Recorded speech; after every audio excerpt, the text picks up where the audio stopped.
Isang magandang araw sa lahat po ng ating mga kababayang Pilipino. Mabuhay po ang bansa nating sinilangan, ang bansa nating Pilipinas. Ito po yung red gate ng Araneta Coliseum, guys. Yan po. Bagong gawa lang ito, guys, dahil sa ginawang Gateway Mall 2. At ito po yung Smart Araneta Coliseum. Ito po yung entrance, red gate po ito. At nandito po yung Manam. Yan po yung tinatangkilik ng ating mga kababayan po dito na restaurant. Yan po sila, guys. Marami po sila na kumakain dito. Yan.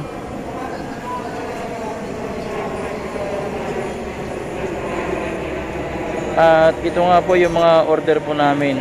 Yan po yung mga kababayan natin na talagang mahilig po sa mga food trip. Yan.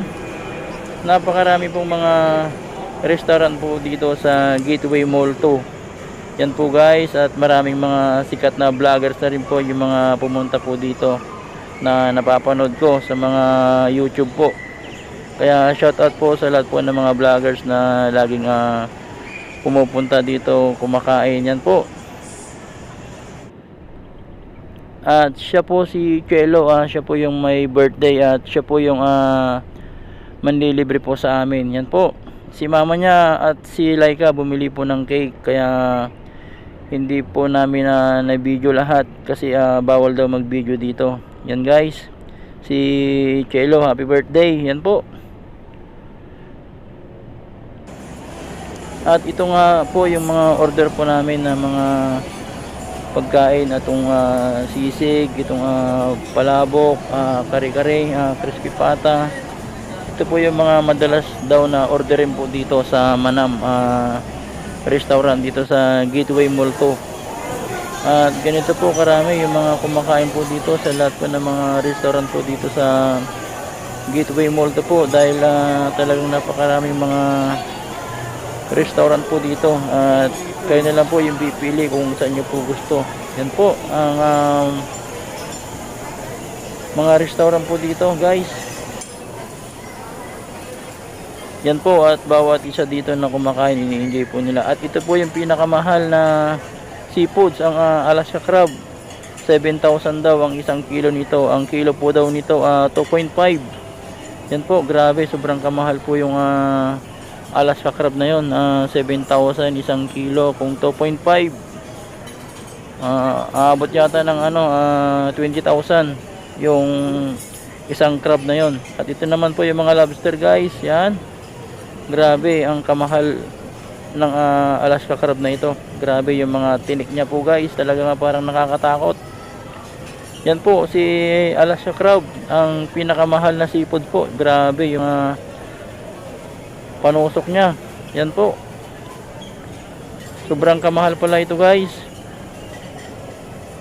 Yan, grabe yung mga galamay niya po dito. Bali, nandito lang po siya naka-display sa aquarium kasi para makita rin po ng mga kababayan natin. At pwede nilang orderin po yun, guys. Yan po yung mga kumakain po dito sa Gateway Mall 2.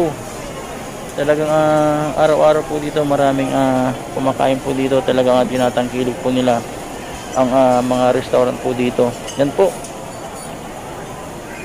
kaya sinadya po nilang magkaroon po dito ng maraming restaurant kasi ang mga customers po, ang mga tao po, kapag napagod po, ang hahanapin po nila pagkain. Kaya sinadya po ng Araneta na maglagay ng maraming pagkain na mga restaurant para kapag nagutom po yung mga customers po, pagkain po talaga yung hahanapin. Kaya naman napakaraming mga restaurant po dito. Yan po yung Alaska crab, grabe, sobrang nakakatakot po yung mga tinik niya at mga galamay niya. Sobrang ang haba po ito, guys. Yan po, 7,000 po isang kilo nito. Grabe. Sa lahat po ng mga naghahanap po ng mga restaurant, itry nyo rin po dito sa Gateway Mall 2 dahil bagong bukas po ito.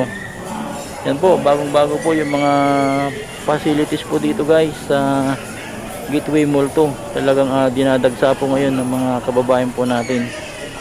Yan po, napakaraming kumakain po. Itong Mamo, itong grease part, at marami pang iba. Yan guys, yung mano ba to? Yan. At ito po yung mga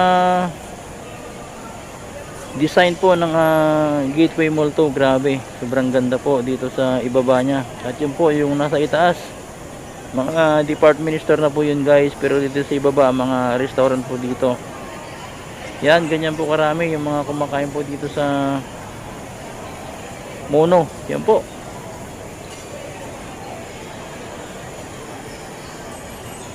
Salamat nga pala kay Kelo dahil nilibre niya po kami dito sa kanyang parawan.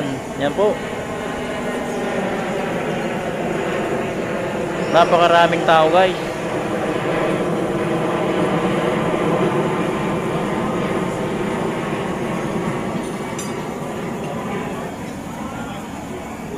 Ayan po, itong Abi po, sikat din po ito. Napakaraming tao po dito sa Abi restaurant. Grabe. Hindi rin tumitigil po dito yung mga kumakain po dito. Yan po sila guys.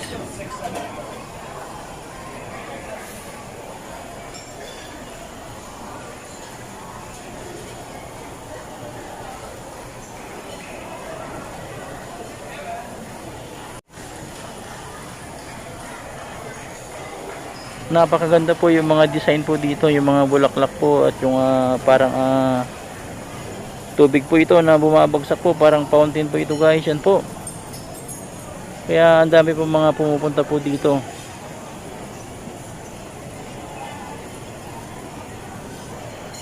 Yan, grabe, ang dami po.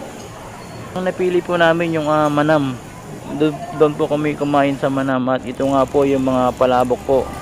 Nilalagay na po yung sauce ng palabok. Yan guys, kare-kare, crispy pata, kanin, at saka yung bagong alamang po ng kare-kare. Yan po yung mga tinatangkilik dito sa Manam. Ito yung mga specialty po nila dito, yung mga sisig. Talagang sobrang sarap naman talaga ng mga pagkain po dito. Yan po. Maraming salamat at mabuhay ang bansang Pilipinas.